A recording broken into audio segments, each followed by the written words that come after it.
Assalomu alaykum. Sizlarga sayohatchi Abu ko'rsatganini 15 ming so'mlik ko'prikni ko'rsataman.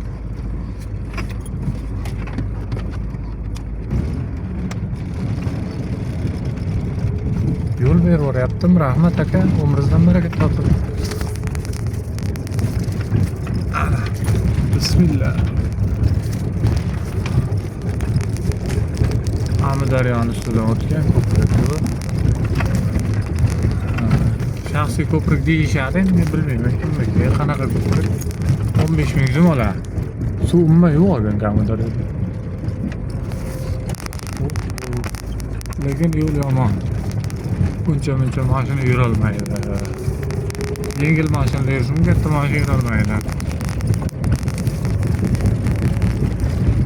Amudaryoda suv yo'q. Kecha Orol dengizi to'ladi, suv mana bu yoqda to'ldi. Yo'l lekin buzuq. Buzuq bo'lsa ham boriga shukr. Agar bu bo'lmasa meni hamma yoqda aylanib kelish kerak. Misol To'rtko'l bilan Bog'otdan chiqqan odam To'rtko'lga bormoqchi, suv kam ekan. Bog'otga bormoqchi bo'lsa, misol uchun aylanib Qazorasichi bilan yangi bozor Qazoras bilan aylanib Bog'otdan o'tib keyin Xonqaga boradi. Misol uchun Xonqadan chiqqan odam suv bor ekan mana. Yo'l yomon. Mana ko'prik, mana Amudaryo.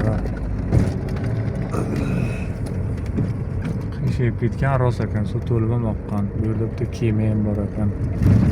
Kemaga tushsak, bu yerda kema ko'p. Oldin ana kemada olib o'tib qo'yganda bu yoqqa pulga.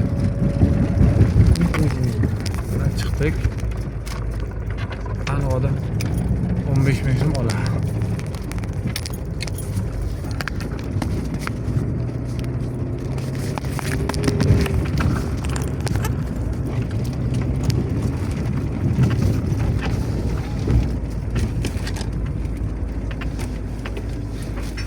Assalomu alaykum. 15 ma'lum ya. Rahmat aka. Ana o'tdik. 15 ekan. Hali ham kelmoqchi bo'lganda 15. Просто ko'prikdan o'tganimiz uchun. Oldin bu yerda ana qo'riqlash xizmati turardi. Hozir nimagadir shaxsiy odamlar turibdi.